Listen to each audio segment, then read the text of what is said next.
So Jennifer, great question.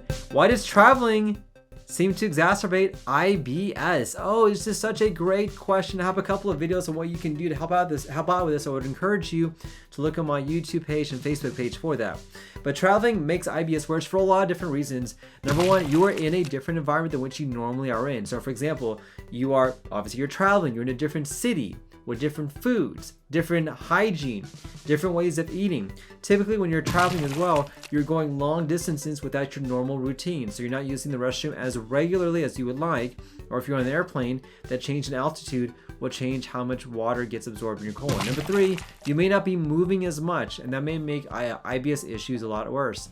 Number four is that the foods that you're eating when you're traveling typically are not the best foods. I know that when I travel, I commonly don't eat very, very good, and that will make my gut issues like heartburn a lot worse as well. And then lastly, number five, sometimes traveling can be stressful. Even though you're going for vacation, it may be stressful, and that stress can make IBS issues a lot worse. So what do I recommend? So when you're traveling, I would be proactive in terms of what you do.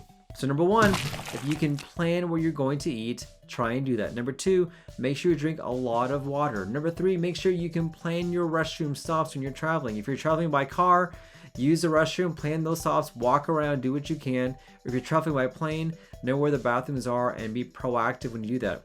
Number four, if you need to take medications prior, like an anti-diarrhea medication or a medication to help you use the restroom, do that to get on top of your IBS.